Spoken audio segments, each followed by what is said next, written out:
Hello à tous. Aujourd'hui, on est là pour faire suite par rapport aux différentes vidéos de formation qu'on avait déjà fait auparavant par rapport à Docker, par rapport à Vagrant, par rapport à d'autres vidéos qui seront aussi là, qui seront faites aussi pour expliquer Ansible, Jenkins, Nexus. Donc, c'est des vidéos qui se suivent et qui suivent une logique au niveau de la compréhension de tout ce qui est partie DevOps, partie CI/CD, comment on met ça en place de bout en bout, comment on met ça en place au fait avec des clusters et tout cela avec une logique d'automatisation. Donc aujourd'hui, pour la vidéo, ce qu'on va faire, c'est plutôt, on va montrer la relation qui existe entre Docker Swarm, Docker Deploy Stack et Docker Service, c'est-à-dire comment on déploie un service dans un Swarm. Quand on parle de Swarm dans Docker, c'est plutôt la mise en place au fait de clusters. Donc, à partir du Swarm, on peut définir un lead et ce lead permettra, on peut définir un cluster dans lequel il y aura un lead et des nœuds pour joindre le cluster. Et quand on joint le cluster, il y a un port d'écoute qui est fait, qui est écouté par le lead et qui peut connaître en fait tous les éléments du cluster et qui peut dispatcher le service sur ce cluster. Donc là, sur cet écran, on voit bien au fait de la documentation au niveau de Docker que vraiment Docker Swarm Init, il y a beaucoup de documentation. Initialize Swarm, the Docker Engine, Targeting Basis Command becomes a manager and the newly created single node Swarm. Donc ça veut dire que donc pour créer un swarm, il faut donner l'IP sur lequel, donc c'est-à-dire quand tu fais ton Docker Swarm init, c'est plutôt, tu te bases sur le node sur lequel tu veux que ça soit le lead. Donc ce node-là, il est lead, donc c'est lui qui te permet en quelque sorte de, de, de manager ton cluster. Donc c'est sur ce node-là que tu fais le Docker Swarm init et tu donnes l'IP. L'IP, c'est l'advertise AP address. Là, on le fait manuellement pour montrer déjà toutes les commandes et après, on fera la partie automatisation avec Ansible. Donc ça, on le verra dans les vidéos à venir. Donc il y a Docker Swarm Join Token, Docker Join, Docker Leave. Docker Swarm Leave, c'est très important. C'est quand vous quittez le cluster, on fait un Docker Swarm Leave, sachant que un manager ne peut pas quitter comme ça. On peut le forcer à quitter, mais on ne peut pas quitter. Mais les nœuds qui sont dans le cluster peuvent quitter, revenir, et ainsi de suite. Il y a la partie CA aussi qui est tout ce qui est élément de certificat, qui gère l'aspect sécuritaire en fait.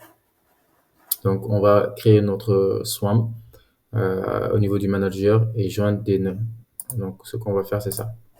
Donc là, ce qu'on va faire ici, là, on vient sur la première partie. Donc là, on a notre key clock, le manager. Donc ici, qu'est-ce qu'on va faire? On va faire un Docker Swarm Leave. Donc si là, on avait fait un leave parce que, mais donc là, on va faire un Docker Swarm. Donc l'IP adresse, donc c'est-à-dire notre IP du manager, c'est 192.168.99.101.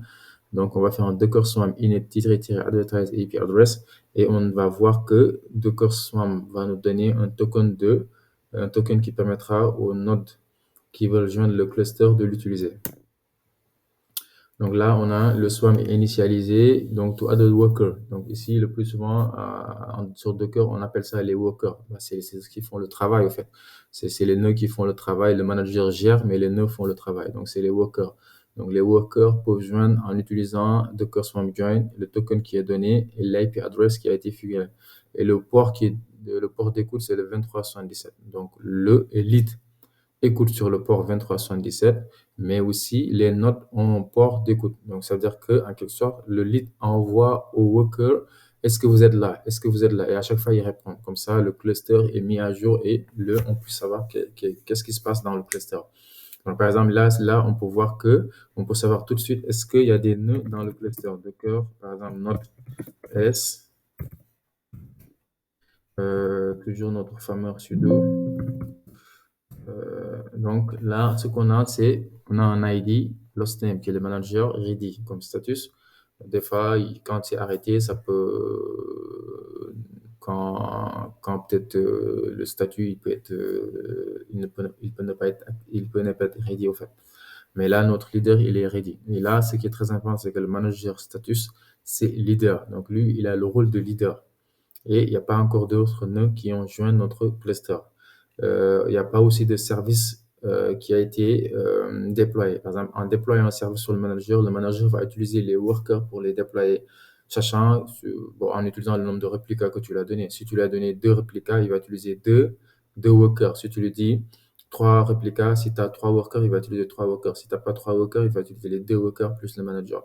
Donc, il va essayer de s'arranger pour que, en quelque sorte, ce que tu lui demandes, qu'il puisse le faire, ou même de déployer deux ou trois réplicas sur la même instance. Donc, il peut le faire aussi. Si tu lui astreins pas le fait que tu veux un réplica par note. Donc, pour voir si ce qu'on a des services, par exemple, si on fait Docker service, par exemple ici, ls, donc on n'a rien. Donc, ce qu'on va faire là, on va essayer de joindre. Donc, on va essayer de joindre en utilisant le node de 1 qui est là. On va faire une jointure. Pas une jointure, mais on va essayer de joindre le nœud. Donc là, on a ça. On fait une copie. On vient ici. Tac. On paste et c'est parti. Voilà. Toujours le.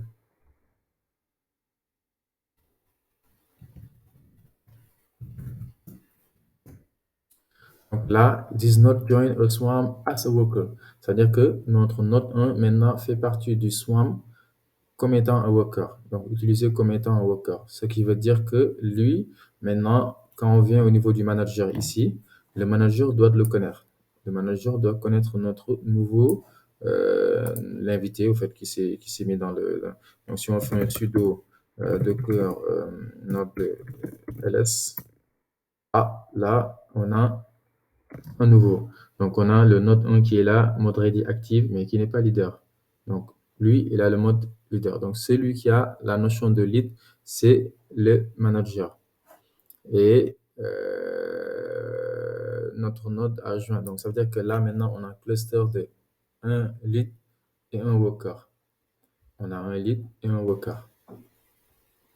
Donc là, ça veut dire que là, on a déjà notre cluster. Donc, ce qui est très, très important, donc, on a un cluster et un worker. Et on n'a toujours pas de service. Donc, ce qu'on peut faire, c'est là, on peut voir au niveau de la documentation, il y a d'autres éléments, hein.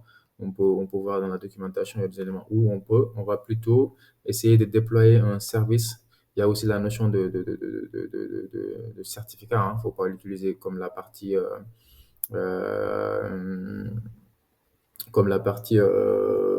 sécuritaire. Il y a aussi Docker Info qui est très important pour voir au fait l'état de notre cluster. Qu'est-ce qui se passe? Il y a combien de nœuds, et ainsi de suite. Par exemple, tu peux faire Docker Node LS, mais tu peux faire un Docker Info. Le Docker Info te donne au fait, mais toujours dans le manager, hein.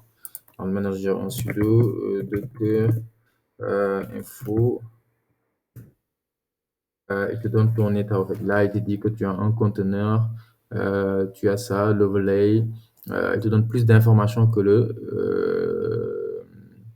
qu'un Docker Node LS et il te donne plus d'informations. C'est plutôt si tu as besoin de plus d'informations, le node adresse 99.101. Il y a combien de nœuds, il y a combien de conteneurs qui sont en train d'être runnés, les images. Là, tu vas voir qu'on a deux nodes, on a un manager, deux nodes, et ainsi de suite. Ok, du coup, ce qu'on va faire, c'est plutôt, on va essayer de déployer on va essayer de déployer là, tac, si ça veut bien. Ouais. Là, tac. Donc, ce qu'on va faire, c'est qu'on va essayer de déployer notre service, hein, notre service. Là, on sait qu'ici, on a un Docker Compose. Donc, si on fait un vim ou VI plutôt de Docker Compose, YAML. Donc là, on a notre keycloak.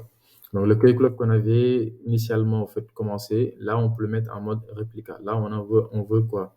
On veut le déployer avec un user password admin 8080, les deux ports sont ouverts, restarté, on fait un deploy et en mode répliqué. Donc c'est à dire qu'on dit qu'au swarm, quand tu dis en mode répliqué, c'est que tu indiques au swarm que vraiment tu veux utiliser les workers pour pouvoir faire le déploiement, pour avoir un cluster.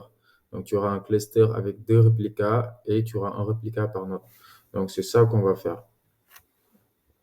Donc là, on va essayer de le lancer. Tac, c'est parti. Donc là, tu en fais un clear et qu'on fait un docker compose.